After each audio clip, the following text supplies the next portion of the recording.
tudo bem? Tudo tranquilo com vocês? Vamos trabalhar um pouco? Vamos lá? Pessoal, eu enviei para vocês uns slides sobre o renascimento cultural. O que foi isso? A gente tem falado do humanismo, né? Nós temos falado do humanismo, já vemos falando em outras aulas. O renascimento cultural foi um momento da história entre o período que a gente chama de Idade Média e Idade Moderna, um período de transição, esteve ali no meio, né?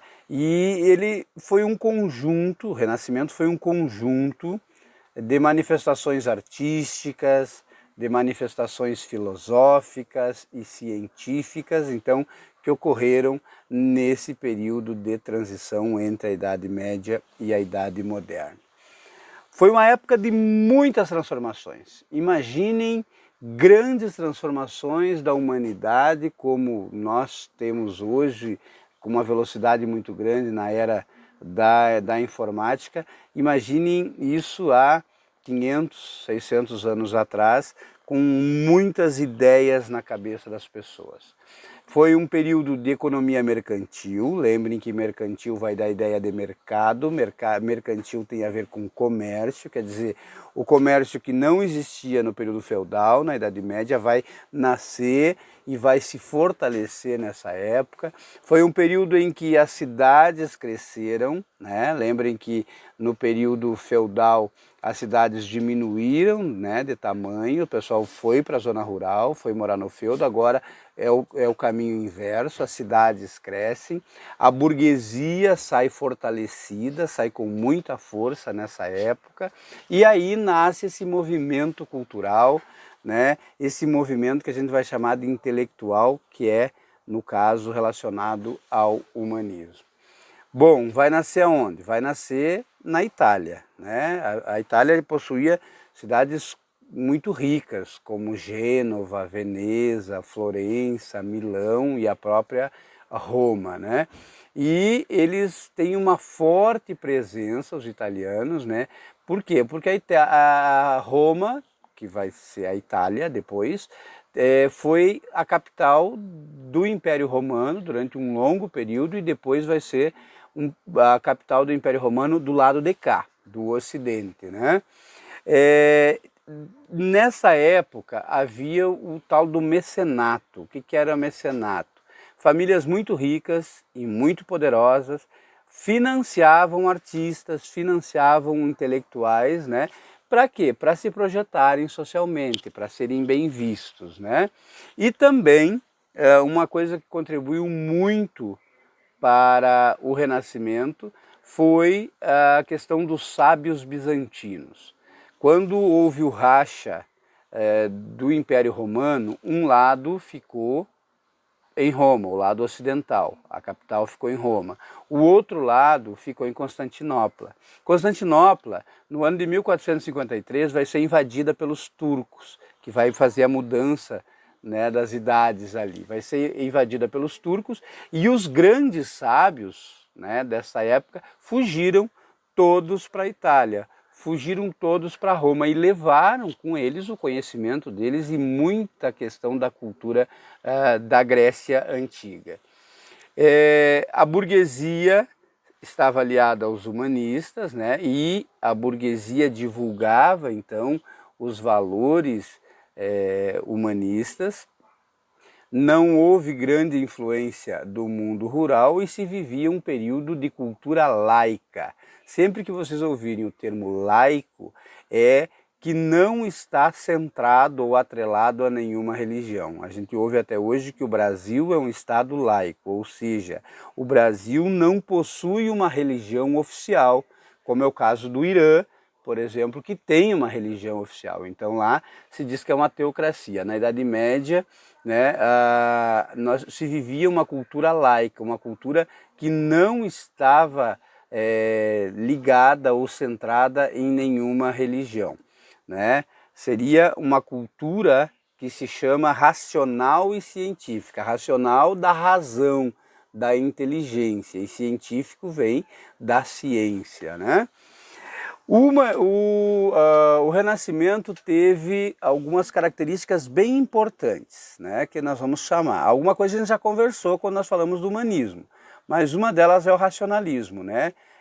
Tudo teria explicação pela lógica, pela inteligência, pelo racional, pela razão, e não pela fé, né? Por isso, racionalismo. Uma outra característica era o antropocentrismo, o humanismo, que é o ser humano como centro, né, de tudo, valorizando o talento e a capacidade, a criatividade, a inteligência do ser humano. Quer dizer, o ser humano é quem comanda o mundo nessa época. Antropocentrismo e humanismo, né, tudo relacionado ao ser humano. Uma outra característica bem forte do Renascimento foi a inspiração na chamada cultura clássica, né?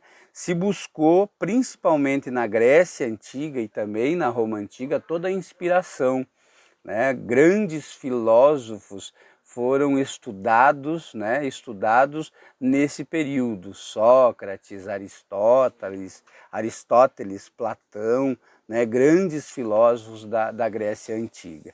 Também é um período de individualismo e de otimismo, né? Havia a valorização da competição, isso leva ao individualismo, mas também a competência, a valorização da competência e da capacidade de cada pessoa, a capacidade individual de cada um. Os otimistas acreditavam, né, na sua criatividade e também no seu poder de realização. Outra característica importante do Renascimento foi o naturalismo, quer dizer, a integração do ser humano na natureza, né? O ser humano e a natureza andam juntos. Outra característica importante, o hedonismo, que é a busca de prazeres materiais, né? Passou-se a buscar os prazeres materiais, e o realismo, que era, os artistas tentavam expressar a realidade com muita precisão, tá? E aí grandes artistas, grandes nomes, valorizados até hoje, vêm desse período do Renascimento. Michelangelo, por exemplo, era pintor, era escultor, era arquiteto, né? Ele pintou o teto da Capela Sistina, que até hoje está lá no Vaticano, isso lá pelos anos, entre os anos 1475 e 1564, foi um período longo, né? Ele tem uma cena muito conhecida que ele teria pintado, que seria a cena da criação de Adão, a criação do homem. Essa cena que vocês estão vendo aí. Também na escultura, né, ele fez várias esculturas, como Pietà, que é uma obra muito conhecida, que é a imagem de Maria com Jesus Cristo no colo, né? Moisés. Davi é uma escultura muito conhecida, que é a imagem de um homem nu, e que até hoje ela é muito visitada e visualizada por muita gente, né? E Moisés também é bem conhecida. Tivemos Leonardo da Vinci, que tem a pintura mais famosa da história do ser humano, que é a Mona Lisa, né? Ele era considerado um gênio do Renascimento, era pintor, era escultor, era músico, era arquiteto, era matemático, era inventor, né? Então ele, além da Mona Lisa, ele pintou a Última Ceia, as Virgens do Rochedo e assim por diante. Rafael, né? E vocês vão lembrar, quem já assistiu as Tartarugas Ninjas, vão lembrar que o nome das tartarugas tem a ver, é o mesmo nome desses grandes pintores. O Rafael era um artista bem popular, né, na sua época, ele é considerado intelectual, né? Pintou a sua obra mais famosa, foi uma pintura chamada Escola de Atenas, que trabalhou a questão da perspectiva, aquela coisa de você saber o que tem no fundo, que até então não se pintava. Por que é importante, você pode estar perguntando, por que é importante estudar o Renascimento? Primeiro, porque o Renascimento nos fez entender que o ser humano é capaz de explicar racionalmente os acontecimentos à sua volta. Não mais naquela visão religiosa, né? naquela visão cheia cheia dos, digamos, preconceitos, né? Dá para explicar pela razão tudo o que acontece. E isso levou a mudanças que até hoje nós utilizamos no nosso dia a dia, principalmente no campo científico. Foram várias descobertas, foram várias invenções. Eu já falei para vocês aqui da teoria heliocêntrica, o Sol é o centro do universo, o Nicolau Copérnico vai dizer isso, ali pelos anos 1540, né? O estudo do corpo humano, a gente já falou isso também. E aí o Renascimento foi se espalhando pela Europa toda, né? Na Inglaterra teve Thomas More, William Shakespeare, maior, o cara que até hoje é venerado no teatro por todas as pessoas que amam o teatro. Na Holanda teve Erasmo de Rotterdam, um cara que escreveu coisas que até hoje se lê, né? Elogio à Loucura, por exemplo. O Miguel de Cervantes na Espanha, né? Que também escreveu Don Quixote, né? A sua obra talvez mais famosa. Quem mais? Em Portugal, Camões, Luís Vaz de Camões, o homem que escreveu Os Lusíadas, que falava da história do reino português, das expedições marítimas, do descobrimento, né? Bom, independente dos autores e também das suas obras, né, toda a produção que foi feita, tanto literária como a pintura, como a escrita, o teatro, enfim, expressavam novos valores, expressavam um novo jeito de ver o homem, um novo jeito de ver o mundo. Isso tudo formou o que nós chamamos de renascimento cultural.